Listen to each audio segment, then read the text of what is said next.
Xankəndidən eksklüziv görüntülər, Prezident İlham Əliyevin çıxış etdiyi tribuna və Xankəndinin yeni siması. Xüsusi reportajımız var. Kompüter arxasında gizlənən təhlükə, kiber cinayətkarlar iş başında. Bir çoxumuz pulun nağlaşdırılması zamanı problemlərlə üzləşirik. Bu hallardan qorunmaq üçün nələr etməliyik? Xaricə axın edən tələbələr, hədəf nədir? Son illər Azərbaycanlı gənclərin xaricə axını artıb. Səbəblər barədə danışacağıq. İnsan zəkasının rəqəmsal yüksəlişi, fürsət yoxsa təhlükə? AFFA'dan legioner limitləri ilə bağlı yeni qərar. Bu dəyişiklik Azərbaycan futboluna nə vəd edir? Prezident İlham Əliyev Azərbaycan milli mətbuatının 150 illik yubileyinin keçirilməsi haqqında sərəncam imzalayıb. Sərəncama əsasən Azərbaycan milli mətbuatının 150 illik yubileyi ölkə səviyyəsində qeyd olunacaq. Sənəddən irəli gələn məsələlər Prezident Administrasiyası, Medianın İnkişaf Agentliyi və Mətbuat Şurasına tapşırılıb. Salam, hər vaxtınız xeyir. RTV Xəbər efirdədir. Tələbə jurnalistlərin hazırladıqları xəbər bloku ilə qarşınızda Aytaç Baxışovadır. Xankəndidən eksklüziv görüntülər efirdədir. Qarabağ Universitetinin tələbələri və şəhər sakinlərinin təəssüratları Nəzrin Süleymanovanın süjetində.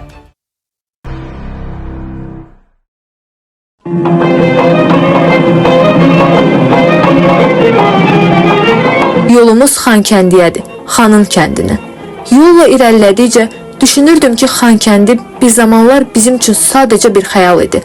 Bugün isə reallıqdır. Mənfi 4 dərəcə şaxta, hətta buz bağlamış yollar belə bizə mane ola bilmədi. Çünki Xankəndi sadəcə fiziki bir yol deyil, həm də tariximizə və ən əsası özümüzə qayıdışın yoludur. Tribunadan çıxış etməyim simbolik məna daşıyır. Təxminən bir il öncə Azərbaycan Respublikasının prezidenti, Ali Başkomandanımız Cənab İlham Əliyev məhz bu tribunadan bütün dünyaya ismarış götürdü. Cənab İlham Əliyev öz nitqində bildirdi ki, bütün Qarabağ separatçılardan təmizlənir və sakinlər öz dədəbaba torpaqlarına qayıdırlar.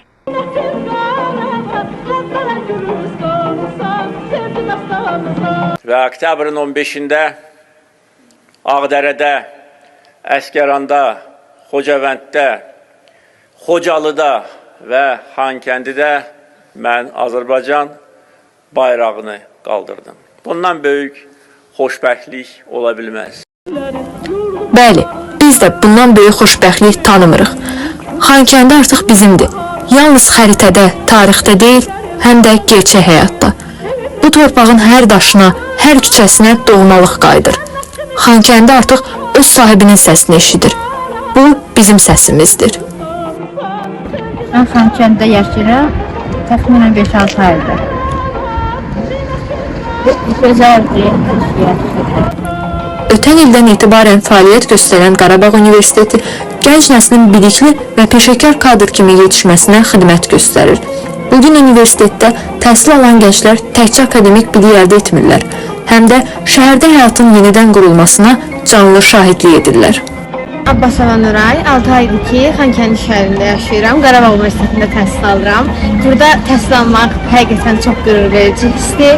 Buranın təhsil səviyyəsi də çox yaxşıdır. Digər xarici universitetlərə əsaslanaraq bizə dəstək keçirlər. Hər şey çox yaxşıdır. İqtisadiyyat fakültəsində iqtisadiyyat ixtisasında təhsil alıram. Həm qaldığım şəhərdən, həm də yaşadığım yerdən çox məmnunam. Təhsil səviyyəsi də çox gözəldir.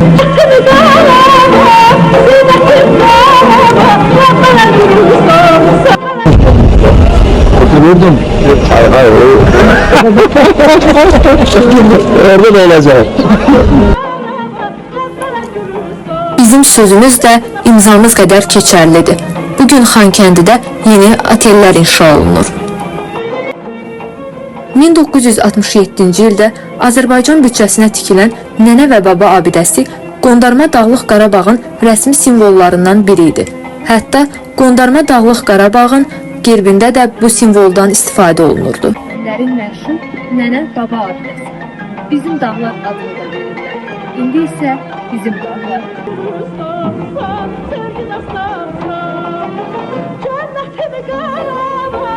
İllər sonra bu küçələrdə daha çox səs, daha çox həyat olacaq. Xankəndi təkcə ötən illərin izini daşımayacaq. O, gələcəyin səsini dünyaya bəyan edəcək. Xankəndi bir günəş tək parlayacaq.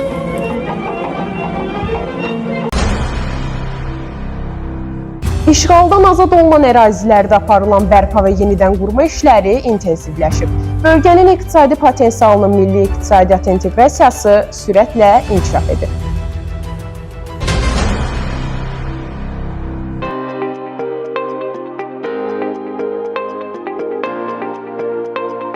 İşğaldan azad olunmuş ərazilər Azərbaycanın iqtisadi xəritəsinə yenidən daxil olur.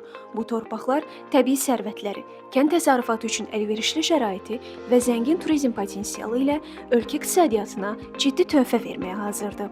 Dövlət isə bu bölgələrin bərpası və inkişafı üçün ardıcıl və strateji addımlar atır.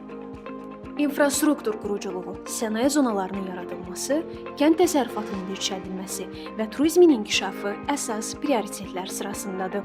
İqtisadi ekspert Xaliq Kərimovun fikrincə, artmaqda olan turizm obyektləri yaxın zamanda bölgəyə gələn turistlərin sayını əhəmiyyətli dərəcədə artıracaq. İşğaldan azad olunmuş zonaların kənd təsərrüfatı potensialı mövcuddur. Yəni əkinçilik üçün, bağçılıq üçün, tərəvəzçilik üçün. Mədən ehtiyatları mövcuddur. Qızıl, mis, gümüş, yəni bu Zəngilanda, Kəlbəcər, Dağdərədə ehtiyatlar mövcuddur. Üçüncüsü, turizm potensialı mövcuddur. Həm coğrafi, həm indi əhali yerləşəndə gastronomik, müalicəvi, turizm bütün növlərinin orada inkişaf etdirmə imkanları mövcuddur.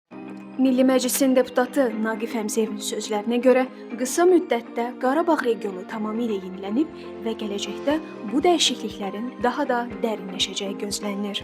2024-cü ildə bu işlərin biz məntiqi nəticələrini görməyə başladıq. Daha çox bu torpaqlara, işğaldan azad olmuş ərazilərə keçmiş məcburi köçkünlərin geri qayıtmasını, yəni böyük qayıdışın həyata keçirilməsinə şahidlik etmiş olduq. Kütləvi şəkildə bu işlər həyata keçirilir və biz yaxın illərdə tamamilə bu ərazilərin sırf yaşıl enerji əsasında dayanıqlı enerji təminatı əsasında öz həyatını qura biləcəyinə şahidlik edə biləcəyik. 2025-ci ildə Laçın Beynəlxalq Hava Limanının açılması və minalardan təmizlənmə işlərinin tamamlanması Qarabağda, xüsusilə də turizmin inkişafına təkan verəcək.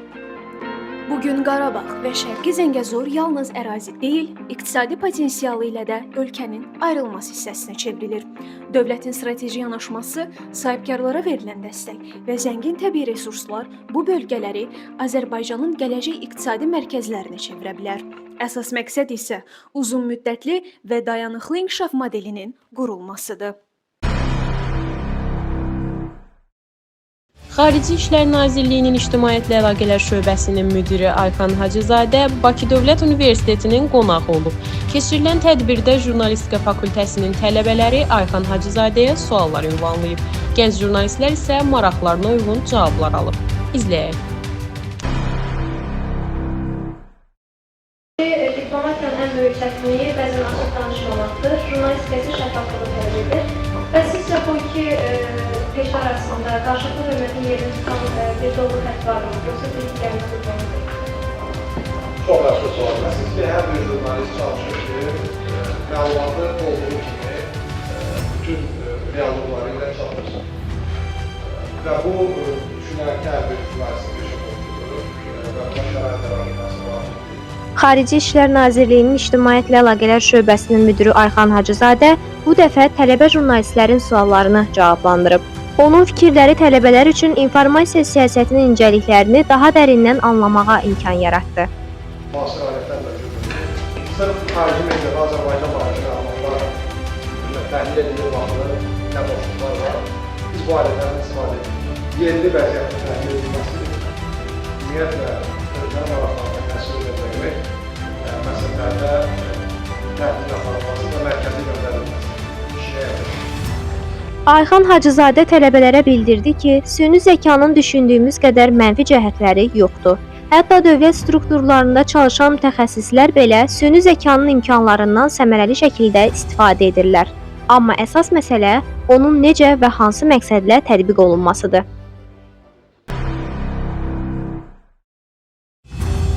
Vüsalə Məmmədova və Ürfan Məmmədli Jurnalistika fakültəsinin qonağı olub.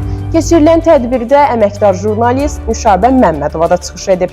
Davam edən görüşdə Sabaha Saxlamayaq verilişinin simulyasiyası keçirilib. Bakı Dövlət Universitetində Jurnalistika fakültəsinin yeni kommunikasiya və media nəzəriyyəsi fənni çərçivəsində Sabaha Saxlamayaq verilişinin simulyasiyası keçiriləcək. Tələbələrlə görüşə gələn Vüsalə Məmmədova və Ürfan Məmmədli tədbirdə ilk olaraq özlərini tanıdıblar. Daha sonra qonaqlar tələbələrlə səmimi söhbət edərək onlara həyat və karyera ilə bağlı dəyərli tövsiyələr veriblər. Görüş interaktiv şəkildə davam edib. Tələbələr suallarını ünvanlayıb, öz maraqlarına uyğun cavablar ala biliblər. Sadəcə Facebook fəaliyyəti belə işinizi yönləndirməyə, sizin üçün yeni iş yerləri yaratmasına səbəb. Mütləq canlı açıldı, çünki auditoriya dardır, bütün tələbələrdə orada olmaq imkanı yoxdur və rəsmi hesablarımızda canlı açıldı, tələbələr olacaq. Bir canlı anlamda deyil. Şanslı nəsilsiniz, çünki imkanlarınız oldu. Ardınca əməkdar jurnalist Nişabə Hüseynli çıxış edərək peşəkar jurnalistikanın əhəmiyyəti və bu sahədə tələbələrin üzərinə düşən məsuliyyət barədə öz fikirlərini bölüşüb. Baxın, siz öz proqramınızdan başqa hansı televiziya və ya radio proqramı daha çox işləmək istəyirsiniz və niyə? Azad Azərbaycan televiziyasından yayınlanan Ağdam və verilişini izləyirəm. Mənim üçün çox maraqlı çünki bu verilişin müəllifi bacım olmaqdan savayı həm də jurnalistikada mənim üçün ilk müəllim oldu. Onun verilişlərindən özüm üçün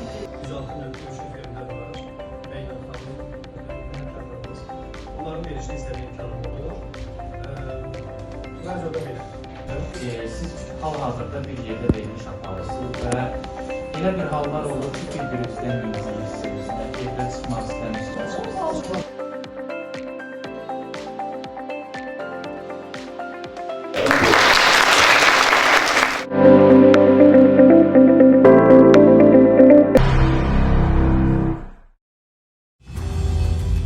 Dünya nizamının dəyişdiyi, siyasi proseslərin intensivləşdiyi müasir dövrdə 150 illik tarixi olan Azərbaycan mediasının vəzifələri də dəyişib.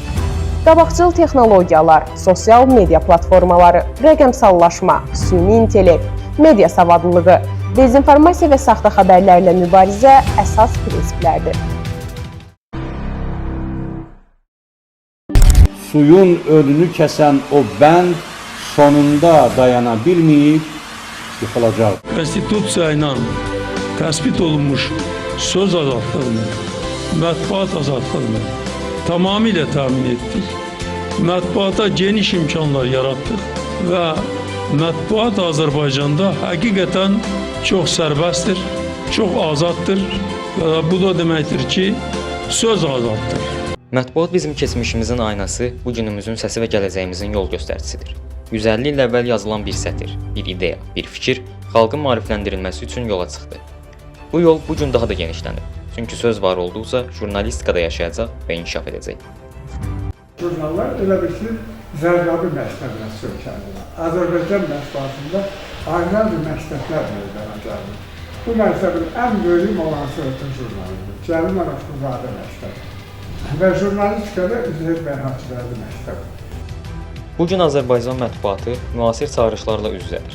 Rəqəmsal dönüşüm, informasiya müharibəsi və sürətli informasiya axını jurnalistikanı yeni mərhələyə daşıyır. Ancaq dəyişməyən bir dəyər var, sözə və həqiqətə olan inam. Bu inam 150 il öncə yazılan ilk qəzet sətrindən bugünə qədər qorunub saxlanılır. Bu mətbuat yarandığı gündən senzura şəraitində oldu.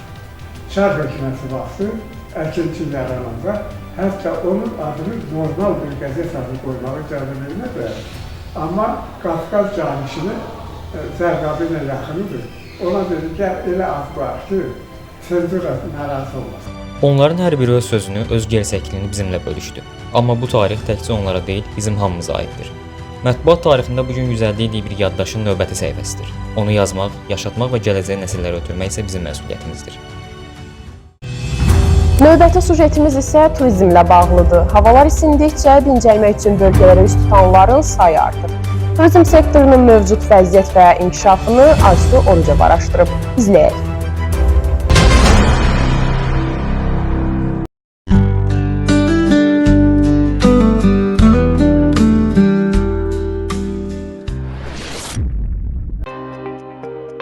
Azərbaycan 9 iqlim qurşağını özündə birləşdirən və 4000 illik tarixi ilə zəngin mədəni irsə sahib ölkədir.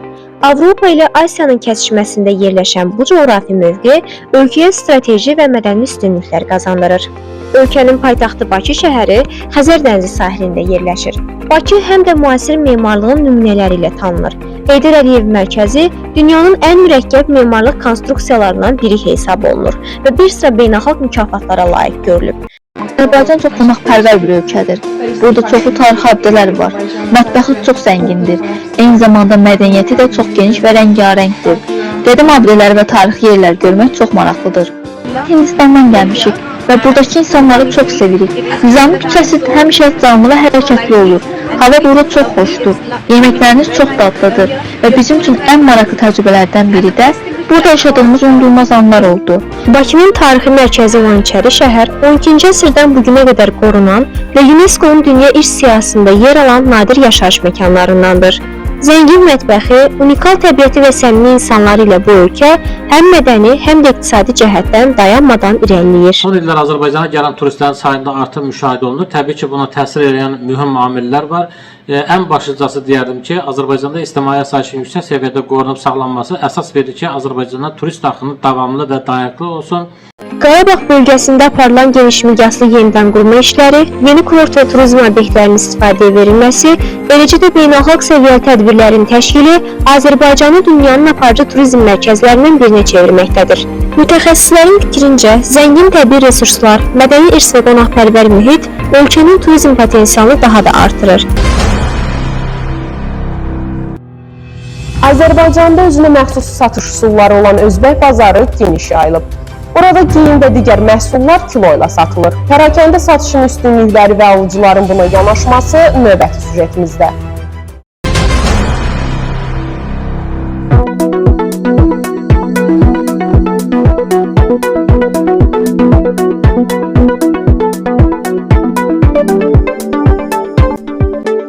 Kilo ilə geyimlər satılır.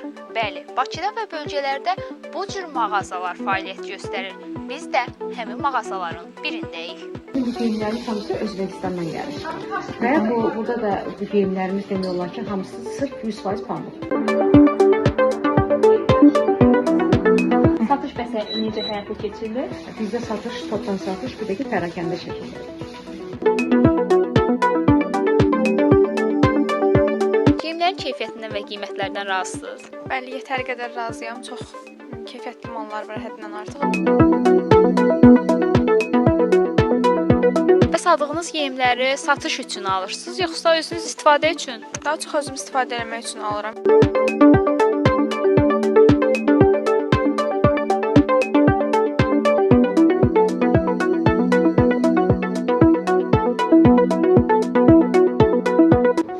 Məsələn, bu qadın geyiminin kilosu 25 manatdır və üstündə etiket də var.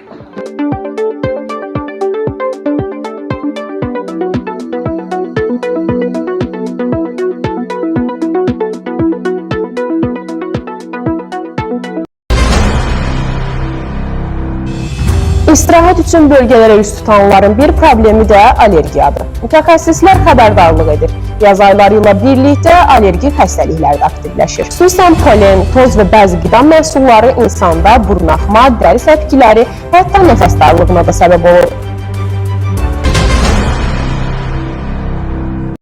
Mövsüm dəyişir, havalar getdikcə isinir. Yaz allergiyası olanlar isə bilmirlər yazın gəlişinə sevinsinlər ya yox. Əksəriyyət allergiyanı adi qrip əlaməti kimi qəbul etsə də, bəziləri bu mövzudan ümumiyyətlə xəbərsizdilər. Halda bu üçün rastlaşmamışam. Amma ətrafımda allergik hallarla yaşayan qrup yoldaşlarım olubdu. Onlar çox vaxtı dərslərdə işləşə bilmirlər. Bunun üzündən qayıbları olur, imtahanda balları az olur. Allergiya olmuram, amma olanlardan görürəm ki, çox çətinlik çəkirlər və dərman preparatlarından istifadə edirlər. Məncə bu olduğu qədər çətin bir vəziyyətdir və insanlar bundan ehtiyatlı olmalıdır. Mən yaz allergiyası oluram, polenlərə qarşı. Yazda, məsələn, çölə çıxmaqda əziyyət çəkirəm. Çünki polenlər məndə qızıq yaradır, gözlərim yaşarır, qaşıntı başlayır. Ona görə mənə böyük problem yaradır bu. Yəni üzərində mütləq dərman olmalıdır çölə çıxanda. Həkimlər bildirir ki, allergiya əsasən yaz aylarında tozlanma nəticəsində yaranır. Çiçəklənmə dövründə havaya yayılan polenlər insanların immun sistemində həssas reaksiyalara səbəb ola bilir. Burun tutulması, göz qaşınması, boğazda qaşınma kimi simptomlar məhz polen allergiyası nəticəsində müşahidə edilir. Ən çox çiçəklənməyə qarşı olan, tozlanmağa qarşı olan allergiyalar bu dövrdə başlayır. Təbii ki, küləklər çox olanda daha çox olur. Amma əsas da bunun müalicəsində istifadə edirlər. İndi müasir dövrdə allergenlər var. Sezon başlayanda, sezon başında allergen deyilən belə bir iynə var. Onu vururlar, uzun müddət saxlayır. Yəni bir ilə o bəs eləyir demək olar ki. Terapevt izah edir ki, mövsümi allergiyanın simptomlarını azaltmaq üçün həm dərmanlar, həm də gündəlik gigiyena tədbirləri böyük əhəmiyyət kəsb edir. Bununla yanaşı araşdırmalar göstərir ki, allergiya genetikdir və valideynlərdən keçə bilər. Həkimlər vurğulayır ki, allergiyadan əziyyət çəkən insanlar mütləq həkim nəzarətində olmalı və düzgün müalicə almalıdırlar. Erkən diaqnoz və müalicə simptomların idarə edilməsində vacibdir. Ölkə xaricinə üst tutanlar isə bu aydan etibarən Bakı-Tbilisi-Bakı qatarının fəaliyyətə başlayacağı xəbərinə sevindilər. Məlumatın yayılmasına səbəb Azərbaycan Dəmir Yollarına aid sürət qatarının Tbilisidə görünməsi oldu. Azərbaycan Dəmir Yolları Qapalı Səhmdar Cəmiyyətinin İctimaiyyətlə Əlaqələr Şöbəsinin əməkdaşı Bəxtiyar Hacıyev isə açıqlamasında yayılan məlumatın həqiqətə uyğun olmadığını bildirib. Son dövrlər Bakı ətrafından paytaxta doğru hərəkət edən elektrik qatarlarının ləngiməsi intensiv hal alıb. İşə hətta dərsə çatmayanların şikayəti Türkanə Muradlının süjetində.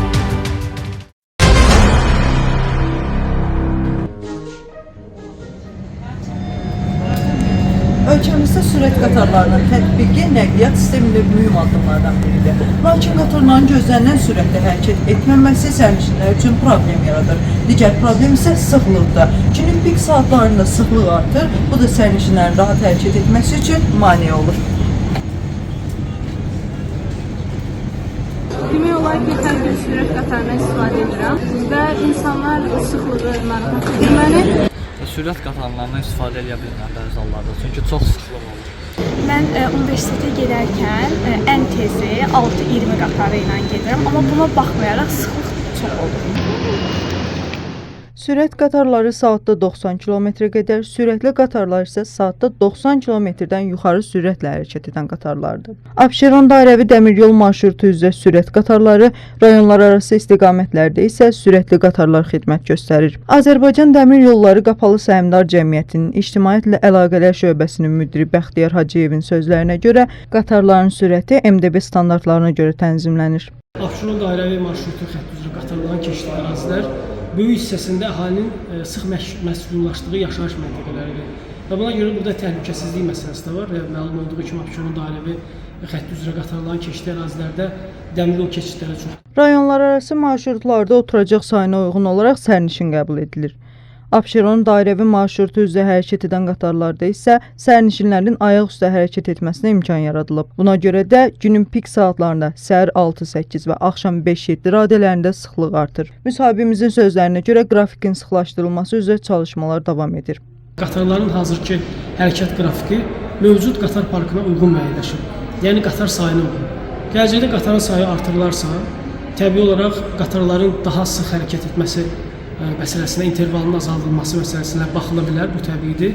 Qeyd edək ki, aprelin 1-dən etibarən şəhər ətrafı istiqamət olan Bakı-Xırdalan-Sumqayıt-Bakı marşrutu üzrə ilk dəfə bir mərtəbəli flit qatar istifadəyə veriləcək. Hərəkət cədvəlinə əsasən Bakı-Pirşağı-Sumqayıt və Bakı-Xırdalan-Sumqayıt marşrutu üzrə reyslərin sayı artırılacaq və xüsusən günorta saatlarında qatarlar arası interval azaldılacaq. Türkanə Muradlı, Aytac Baxışova. Təhsil almaq üçün xaricə axın edən gənclərin sayı durmadan artır. Məqsəd nədir? Karyera, təhsil və ya fərqli həyat tərzi axtarışı. Özləri danışacaq.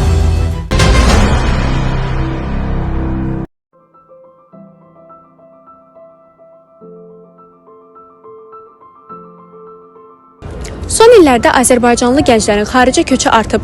Bəs bu tendensiyanın əsas səbəbləri nədir? Gənclər nə axtarır və ölkələrini nə üçün tərk edirlər? Düşünürəm ki, xaricdə təhsil vasitəsilə daha yaxşı iş imkanları əldə etmək olur və xaricdəki təhsil öz ölkəmizə nisbətən daha yaxşıdır. Azərbaycan demək olar ki, təhsil önəmi yoxdur. Azərbaycan gənclərə önəm verilmir. Yəni mən bir gənc olaraq biz sadəcə bir təhsillə bir kifayətlənə bilməliyik. Bizə karyera qurmaq vacibdir. Məncə gənclər həm iş imkanlarına görə, həm də təhsil səviyyəsinə görə xaricdə yaşamağı tərcih edirlər. Çünki həm iş çoxdur, yəni işsizlik azdır, həm də təhsil səviyyəsi yüksəkdir. Xaricdə təhsil alan tələbə qeyd edir ki, bu seçimindən peşman deyil. İtaliyanın Trieste şəhərindəki Trieste Universitetində təhsil alıram. Bura gələrkən xaricdəki təhsilin daha prestijli olduğunu düşünərək gəlmişdim. Oxuduğum müddətdə isə bunun niyə belə olduğunu daha yaxşı anladım. Onlar təhsilə daha müasir aspektdən yanaşırlar. Digər bir tərəfdən isə onlar artıq 2-ci, 3-cü kursdan bizi işlərlə təmin edirlər. Sonda isə hansı işi seçib seçməyəcəyimiz bizə qalır. Elmin Nuri deyir ki, gənclərin xaricə köçü təhsillə bağlıdır. Xaricdə yaşamağa üstünlük verən gənclərin əsas istəklərinin biri də məhz təhsillə bağlıdır. Bilirik ki, xarici təhsillə bağlı dövlət proqramı var. Bir çox gənclərimiz var ki, onlar oxumaq üçün getdikləri yerlərdə qalıb o işləməyi, buranın əmək bazarına töhfə verməyi üstünlük tuturlar. Mən çox istərdim ki, istər dövlət proqramı, istər dövlət proqramından kənar gənclərimizin bir çoxu məhz vətənə qayıtsın. Bunların təcrübələri bugün bizə çox lazımdır.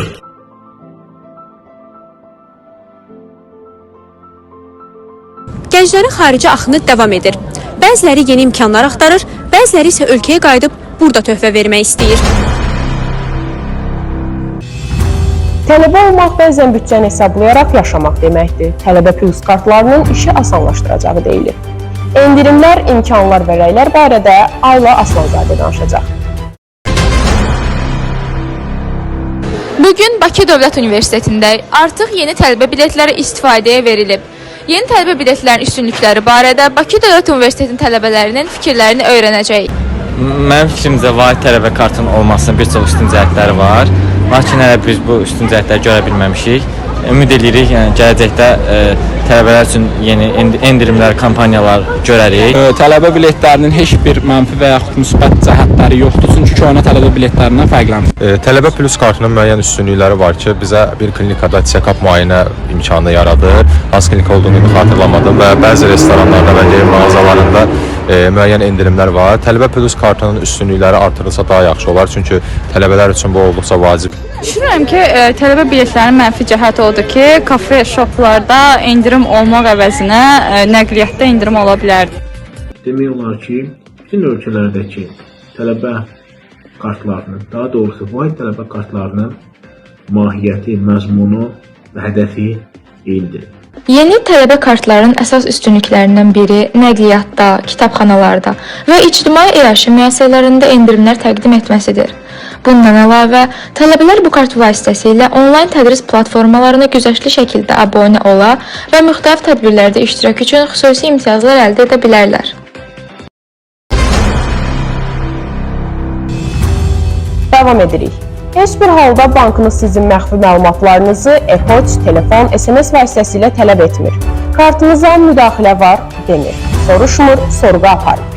Kartın nömrəsi, istifadə müddəti, CVV, təhlükəsizlik kodları və ya pinlər birdəfəlik parol soruşulursa, bu cinayət tələsidir. Daxili İşlər Nazirliyinin Mətbuat Xidmətinin rəisi Elşad Hacıyev növbəti dəfə əhaliyə müraciət edib. Müraciətdə deyilir, heç bir kart sahibi hər hansı məlumatı verməməlidir. Problemi Ayşə Zeynallı araşdırıb. Nigar tələbədir. Onun kartına yüklü miqdarda pulun çəkilməsi gündəlik həyatına təsir etməmiş deyil. Nigar kimi çoxlarımız belə fırıldaqçılıqla qarşılaşırıq. Deməli, mənim stipendiyam köçdükdən sonra bir bank tətbiqinə girdim. Stipendiyam yüklənmədiyinə baxmaq üçün. Stipendiyamı yoxlayandan sonra proqramdan çıxdım. Proqramdan çıxdıqdan sonra mənə mesaj gəldi. Mesajda yazılmışdı ki, kartınız çıxarılıb, ona görə də qeydiyyatdan keçməlisiniz. Mən də ona görə qeydiyyatdan keçdim. Qeydiyyatdan keçdikdən sonra mənə yenidən mesaj gəldi ki, kartınızdakı bütün pul çıxarılıb. Yəni birinci kartım bloka düşmüşdü. Sonrasa mənə mesaj gəldi ki, kartınızdakı bütün pul çıxarılıb. Bundan sonra mən bir bank əməkdaşlarına əlaqə saxladım. Lakin onlar mənə dedilər ki, biz bir şey eləyə bilmərik. Sadəcə kartınızı bloklu, yəni blokdan çıxarmalısınız.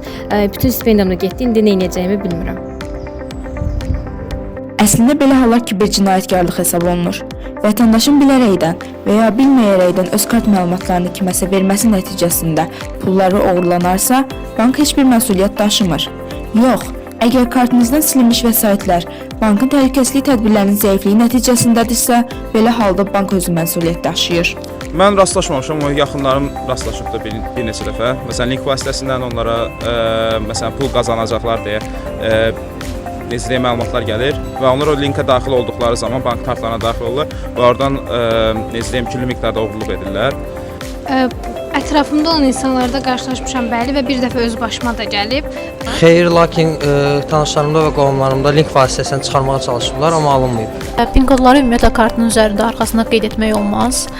Bundan əlavə olaraq bankomatdan nağdlaşdırma edilən zaman digər şəxsin görünməsinin qarşısını almaq lazımdır PIN kodunuzu.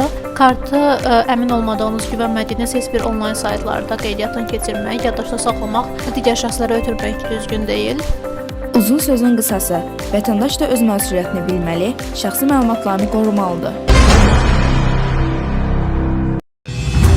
Müasir dövrdə süni intellektin inkişafı gündəlik insan fəaliyyətinə də təsir göstərir. Bu texnologiyaların üstünlükləri olsa da, sosial həyata sürətli inteqrasiya olunması bəzilərinin fikrincə təhlükə yaradır. Daha ətraflı Ceyran İsmailzadənin süjetində. Süni intellekt böyük məlumat bazaları və məntiq əsasında işləyir. Amma insanın daxili dünyasını, empatiyasını və yaradıcılığını tam dərk edə bilmir. Biz qərar verərkən həm məntiqi yanaşmanı, həm də hisslərimizi nəzərə almalıyıq. Sujetimizdə isə Azərbaycanda süni intellektdən nə qədər istifadə olunur və istifadə edənlər onun təsirinə nə qədər düşür mövzusuna diqqət yetirək. Süni intellektdən gün ərzində nə qədər istifadə edirsiniz? Gün ərzində demək olar ki, qarşıma çıxan bütün problemlərdə süni intellektdən məsləhət alıram. Belə çox yox, amma bəzi mövzular olur ki, onlar barəsində. Süni intellektdən gün ərzində çox istifadə edirəm, amma hər gün yox. Dərslərimi hazırlamaq üçün Süni intellektdən gün ərzində kifayət qədər istifadə edirəm. Ev tapşırıqlarını hazırlayam, bir dəfə daha çox istifadə edirəm. İstifadə edirəm. Sosial həyatdan onları təcrid edə bilər və ya telefon asılılığıdır, internet asılılığıdır. Bu tip oyunlar da mənfi şərait yarada bilər onların psixologiyasına. Əsasən də yeniyetmələrin, gənclərin ittihad içə qapanıq ola bilərlər. Yaxşı olar ki, yəni ChatGPT ilə yox, daha çox dostları ilə, ətrafdakıları ilə, sevdikləri ilə daha çox vaxt keçirsinlər. Sorğumuz nəticəsində belə bir qənaətə gəlmək olar ki, Azərbaycanda süni intellekt yetərincə istifadə olunur. Lakin istifadəçilər onun təsirinə düşmürlər. Onlar süni intellektdən istifadə edərkən sadəcə təhsil həyatlarında və ya digər məlumatları əldə etmək üçün istifadə edirlər. Son illər xüsusi dizaynla hazırlanan qəbir daşlarına maraq artıb. Bəziləri bunu israfçılıq və ənənələrdən uzaqlaşma kimi qiymətləndirir. Məsələyə fərqli baxışlar əməkdaşımız Zeynəb Mustafazadənin süjetində.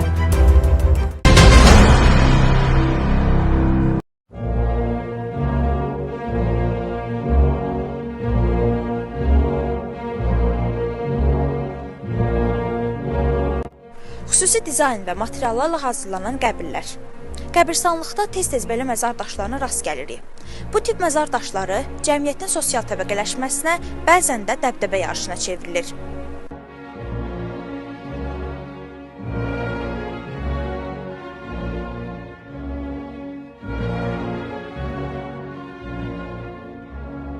Hal-hazırki dövrə görə sadəcə artıq xərc olduğunu düşündüyümə görə yaxşı münasibət bəslədiyimi deyə bilmərəm. Məncə sadəcə əlavə xərc və artıqdır. Mənim fikrimə görə əlavə bir xərc kimi gəlir. Buna görə daha sadə olsa daha yaxşı görünər.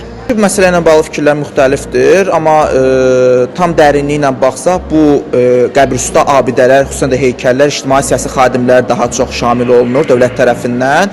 Lakin sadə vətəndaşlar da bununla bağlı sizə fiziki şəxsdə öz yaxınlarına bu qəbirüstə abidələri hazırlaya bilər və müəyyən dərəcədə normal baxıram. İlahiyyatçı Yaşar Qurbanov qeyd edir ki, İslamda qəbirlərin gipslənməsi və üzərində tikinti aparılması qadağandır. Dinimizdə qəbirlərin düzəldilməsi, yəni qəbirlərin üzərinin tikilməsi və yaxud da ki, mərmərlə bəzədilməsi, bunlar hamısı dinimizdə nədir?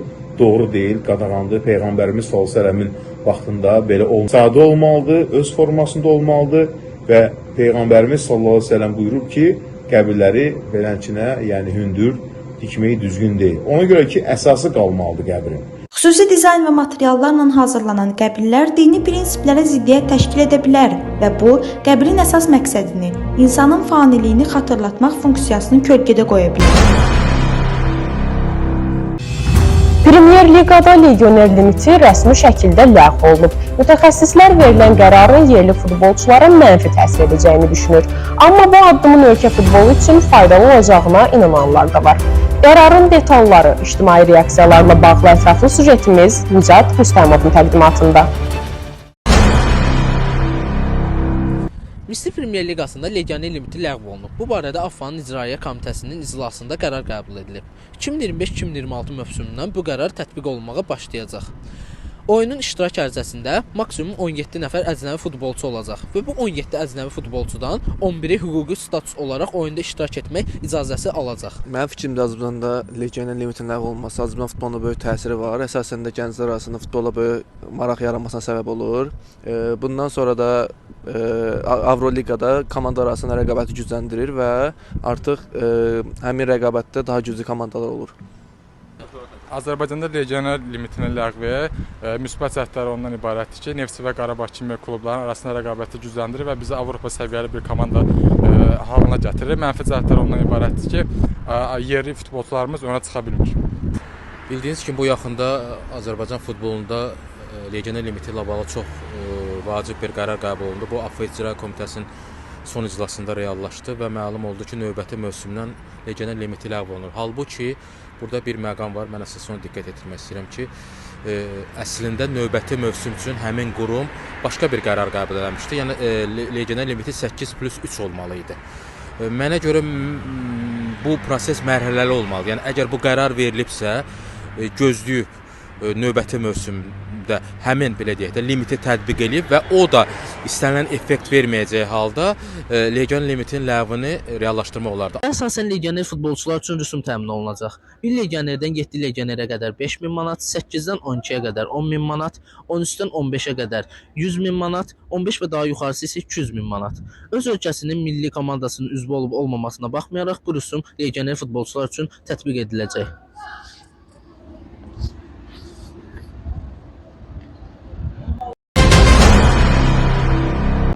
Bu kursda sujetlərimiz bu qədər. Yolumuz ölkə televiziyalarınadır. Bizi qarşılayın.